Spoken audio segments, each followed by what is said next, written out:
All right, coach, coming down to the wire here. We got a one game matchup against Maine this Friday, then following it up with Tuesday game versus BU, and then Northeastern and Vermont to close the season. But focusing on Maine this week, just want to get your thoughts heading into that matchup. Yeah, well, it was nice to have a weekend off. I will say that. Just kind of come up for air. And I think our guys used it accordingly and got some proper rest. We're looking forward to this final 5 game stretch we have here to close out the season. And they're all important games for us, that's for sure. And starting with Maine on Friday night. And they're a team that, I mean, Boya's up for the Richter Award. He's had an outstanding year in net. I think they're very good on defense with Brazil, and Jurasevich has been a good transfer for them on defense. They're pretty mobile, and they don't give up a lot of chances, that's for sure, defensively. And then up front, they're really good. They're deep, four lines deep. I don't know if Makar and Scott have obviously had great years for them, but I think when you go down to Mitten and Russell and Breen could be back for them this week. They're really, really deep up front as well. So they're a team without a lot of holes, and there's a reason why they're tied with BC at the top of the standings. Awesome. All right, we'll open up for questions. Who wants to start us off?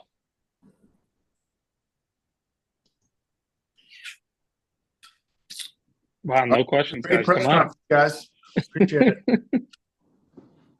I'll start. Coach, how are you? Good, Eric. How are you? Appreciate a couple of minutes. I guess I was just wondering, you talked a little bit about it on your last media availability that not just it was a lot of hockey in a row before this break, but it was a lot of intense hockey in a row. And, you could make, not necessarily that you guys were doing this in the room, but you can make an argument that every series and every game was the most important game in terms of, the goals at the end of the year. So just, how much was this break from the mental standpoint as big a deal as it was maybe from just the, physical standpoint of, having a little time away from the ice in terms of games? Yeah, well, time will tell, but I know personally speaking, for me, it was a great break. When you're constantly trying to rev it up every weekend, and as you mentioned, uh, there are no nights off in this league, and even we played Alaska, who was 57th or 58th.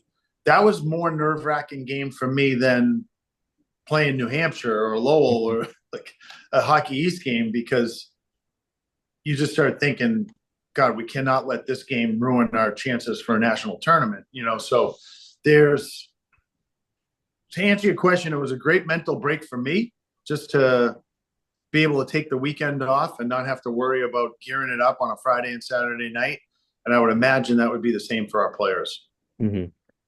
What did I was reading a little bit of an article that Dan wrote about how you weren't afraid to talk about that notion of that Alaska game and how much it means from a pairwise No, perspective. no.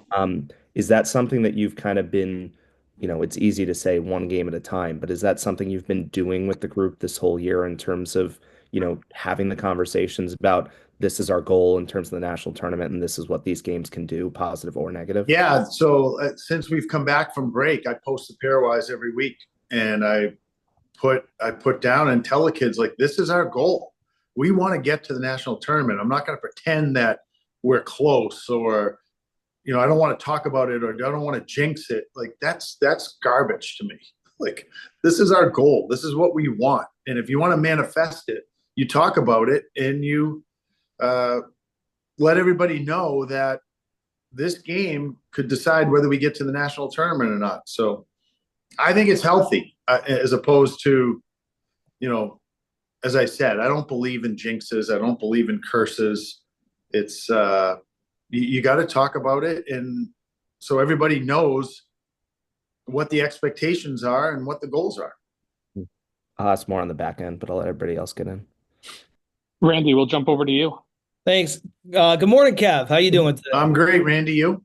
I'm well, thank you. Little off subject, but with the weekend off, I was find it, fun when a college hockey team, perhaps made up of Americans and Canadians on the roster, have a chance to enjoy international hockey playing Yeah. Saturday nights. The boys get together and watch. And what's kind of the talk around the team after Saturday's game? They were certainly watching. I would imagine they got together. I don't ask those questions though, Randy, about where they watched or what they did, but I'm pretty confident that they all watched it.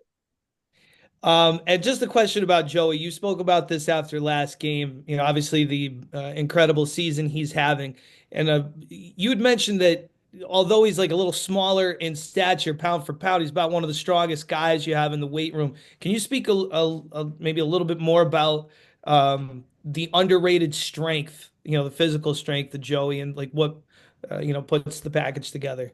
Yeah, there are some guys. You go in the weight room and. It's funny.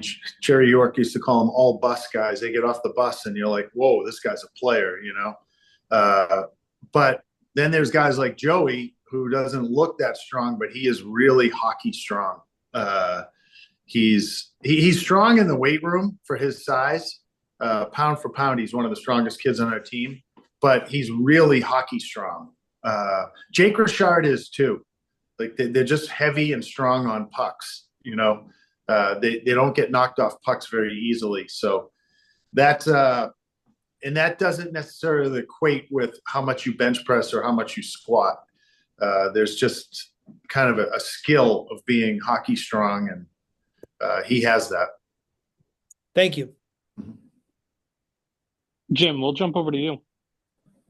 Morning, Cav. Great to see you. It's been Good a while. to see you, Jim. Yeah. I apologize to everybody who's probably a regular, but I'm going to ask some bigger picture questions that just to re-familiarize myself. But can you maybe, go through the arch of this season and, have there been low points? I mean, obviously the Merrimack weekend maybe stands out in, any adversity you've had, kind of how you feel like your team has handled it. I think we've had a lot, but I think every team does. I've never coached a season where there hasn't been a little adversity. I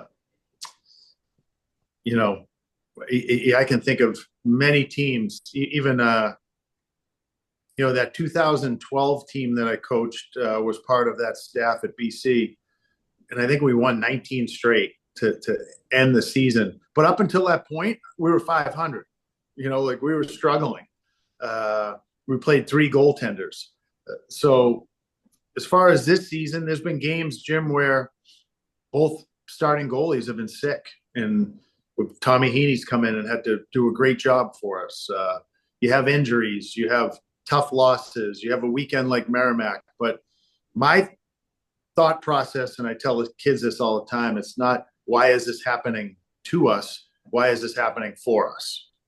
And I think when you look at it that way, you stop being the victim and you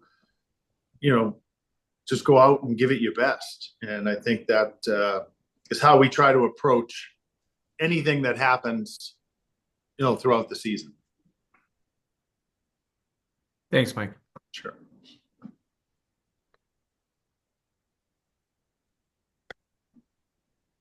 Eric, you want to jump back in? Yeah, Coach, I know this is old news for most of the people on this call, but just because we're Nesson Friday and I don't know quite how many games there's been on Nesson in the new building. Certainly a few, but can you just speak to now, whatever we are, 2 years, year and a half in, just, now that it's not the newness, but just that it's the everyday of it, what the building adds and what it, kind of has brought to the program? Yeah, well, one, it's allowed our student section's full every game. So it's allowed our students to come and watch our team play, which was a lot more difficult for them, Eric, when you're 25 minutes away and you have to get on a bus as opposed to walking 5 minutes from your dorm to the rink. So I think first and foremost, it's allowed our student body to come support our team on a more consistent basis. And it's given our players a resource to develop to the very best of their potential. They don't want for anything in this building. They have everything they need to become, the best hockey player that they can be. And those are the two things I think that it's really brought to our team. We're no longer having to, walk outside on a day like today, 300 yards to the weight room, like that Yeah. type of stuff. It's right here. Everything's right here. If you want to shoot pucks, there's a shooting room. If you want to take an ice bath, when I first got here, we were filling up Rubbermaid containers with the Zamboni snow and water if a kid wanted an ice bath. Honest to God, like that's what happened over at the Freitas. So the fact that they have all those amenities now, I think, is great for our players. Mm-hmm. And then the last one for me, and obviously it's a total team effort. It's not just one guy, but are there a couple of guys that maybe you feel like, you're not asked about enough or kind of are under the radar from the Muldownies or the, Tattle or whoever that you feel like have had such a crucial impact, especially on this last stretch that you've gone on since the start of the year that we can try to make sure we highlight? Yeah, I've said all along, I think Hudson Shandor, I think that the major turning point for our season was last May when Hudson Shandor and John Spetz decided to come back for fifth years. I think that they provide instant leadership, but along those lines, I think Tabor Heaslip's a kid that's underrated on our team. He's an outstanding penalty killer. He plays a regular shift. If we're protecting a lead, he's a guy that's out there. He wins big faceoffs for us, and he brings a ton of energy to our team. He's a guy, I would say, that's probably a little underrated on our team. Well, thanks so much, Coach. Adam, we'll jump over to you. You'd mentioned before the Alaska game that without John Spetz that you were deciding between Jack Pascucci and you ended up going with Owen Simpson. So what did he deliver in that game, getting a chance? I thought he played pretty solid. I thought he gave us some good minutes. I don't know what he played, maybe 10 to 15 minutes in that game. And when he was out there, he gave us, quality minutes. So I thought he did a nice job. And then the obvious follow-up is, where is John Spetz's health at this point? I think we'll know more after today. He's practiced on Monday and Tuesday. He has not had contact yet. So I think today is the first day we're going to see how he responds to contact. And if that goes well, then we'd expect him to be in the lineup on Friday night. Okay. Thanks, Coach. Dan, we'll jump over to you. Little bit of a little bit of a weird week schedule wise with the Friday, Tuesday. What's your schedule look like in terms of trying to practice and just navigate a weirdness between those two games? Yeah, I kind of like it, actually. I think I almost prefer that than playing back-to-back games Friday, Saturday. So Saturday would be a day where I got to look at it. We might have to take the day off according to our calendar. But if not, it would probably just be a lift or a workout or yoga type session on Saturday. Then have two good practices before we play, BU. The guys love to play games, so I think if you asked any of them, they'd rather play Friday, Tuesday than Friday, Saturday and have to practice all week and then wait to play again. So I think it's great. I don't know if you saw Nate Lehman just came up with the idea of there's so many good teams in the league and all the games are kind of stacked up against each other on Friday, Saturday, and he suggested maybe spacing them out by having more during the week. Just do you like midweek games, or would you prefer them to not all be 7 o'clock on a Friday night? You'd have to check this, but I think back when probably back when I was in college, I think Hockey East played Friday and Tuesdays. I think they played Jim might know. I don't know. I think he played every Friday and Tuesday. And because our league is a bus league, it gets a little challenging with Vermont and Maine, but the rest of us, it's not that hard. It's doable in our league. And I would probably, there is something to be said about having a routine where Monday is this and Tuesday is that and Wednesday's power play or whatever it is, and Thursday, and then you play Friday, Saturday, take Sunday off. There is something to be said about that. But I wouldn't be opposed to it. I think that Nate and I have both talked. I think the league should have a pick a night and say this is Hockey East night. Like the Big East used to have Big Monday. I think that Wednesday or whatever, the league should mandate that there's going to be the Hockey East game of the week, and why not? And take advantage of it. I hope that in the playoffs, I think that the 4-5 game should be Friday night. I think we should maximize our viewers. When the quarterfinal games, the 4-5 guys know they're playing each other, in advance. They're not playing on that Wednesday night. Let's play Friday night. Play that game Friday night, and then you can play the other 3 games Saturday at whatever, 2, 5, and 8 or whatever. So we're maximizing our viewership. I kind of went off on a tangent there, but Plenty acceptable. Jim, we'll jump over to you. Yeah, I think somebody's trying to figure out what the equivalent of Tuesday night Maction is in Hockey East now. Right. Yeah, right. Exactly. I know Randy asked a little bit about Muldowney, but what have you seen just, him as on the ice that has changed or maybe improved the most this season? Is there just something about a confidence level for him right now? Jim, it's funny. At the end of last year, I thought he was starting to come. I've talked about this a little bit. Both he and Ryan Tattle at the end of last year were playing great hockey for us. And the guys that have kind of watched our games religiously, he wasn't scoring, but he was getting a lot of chances. And now I've seen it. Now there's so much confidence that when he shoots the puck, he thinks it's going in. And, as a hockey player, when you start feeling that way, it's contagious. Like you really believe every shot you're taking is going in. And I think that's kind of how he's playing right now. But he's still playing a great 200-foot hockey game. Yesterday we were focusing on a lot of defensive type drills, and he was maybe our best player defensively yesterday.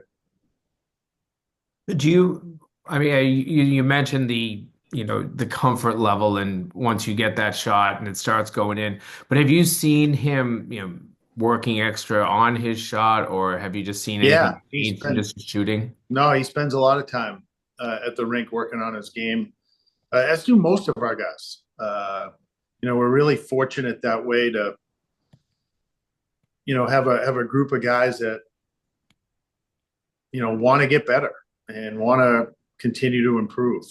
So, and a lot of that has to do with your leadership, because when you see your leaders coming down, there's open ice every morning, basically from 7:30 to 10, and you got to get out of bed and come down here. And I don't let the kids go on in sweats, so you got to put all your gear on, and if you're going to go out and work on your game. But the majority, when your leaders are doing it, then it just trickles down. And just totally separate, want to follow up the earlier question about the pairwise, because I haven't heard a lot of coaches admit that they even talk about the pairwise with their players. So I think it's kind of refreshing. But has the mood changed as you've watched the team bounce around the pairwise? Has the locker room mood changed? I don't think so. As I said, there's never going to be an elephant in the room. I'm going to address everything, and we're going to talk about it, because I just think if you want something, then you have to express it. You can't just hope it happens. I don't believe that. So you got to make it happen, and that's why we talk about it. Now, I don't talk about, okay, we got to do this to become a top 4 seed, or we got to do this to become a 3 seed. No, we want to just get into the tournament, and whatever it takes to get into the tournament, that's what we want to do. Thanks, Kev. Yeah. I don't follow your bracketology, Jim, but I do follow the top 12 in the pairwise. I bet you do. Andrew, we'll end it with you. just circling back to the conversation earlier about possibly the league spreading out the schedule so it's not just Friday, Saturday. One counter argument that was raised was, having the attendance. Like that would be great, obviously, for streaming and for people watching, on Yeah. ESPN Plus. But is that a concern that if you're playing midweek games, that maybe the atmosphere in the arenas wouldn't be as good? I don't think that's a concern at UConn. It might be at other schools, but Andrew, there's basketball games every night and the buildings are packed. I think if you have a great, like, Maine is not going to have any problem selling out their building on a Tuesday, Wednesday.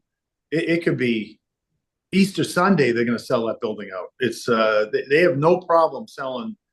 Like there's certain arenas, I believe that it's not going to make an issue. It's not going to be an issue. And I know it wouldn't be. Like, we had a pretty full building Wednesday, and the women's basketball team was playing an hour and a half after us. So, and then last week we played. What game was it? Oh, we played UMass at 4 p.m. on a Friday and had a full building because basketball was playing at 7:30. So when you have a great fan base, it doesn't matter. They're going to come whenever you want, and that's why. I'm a big proponent of Saturday afternoon games. I think our Saturday afternoon games, attendance is fantastic. I think that's another window that we need to exploit. I don't know why we're playing a lot of times at 7 o'clock on a Saturday. It's like then you're taking all the families out of it, pretty much. That want to bring their kids to a game. It's hard for kids under 10 to stay up till 11 o'clock at night. At least it was for my kids. It's hard for me sometimes, Kev. I know. I hear you. Like I agree, especially when you go into Maine. I don't know why we're not playing that game at 4 or 5 o'clock. Because when you're getting home at 3 in the morning, that's not fun. And for them too. When we play them on a weekend, I try to play the game at 4, so they're not getting home at 3 in the morning. Awesome. Well, appreciate everyone coming out. Coach, thank you. Good luck this weekend. All right, guys. Have a great day.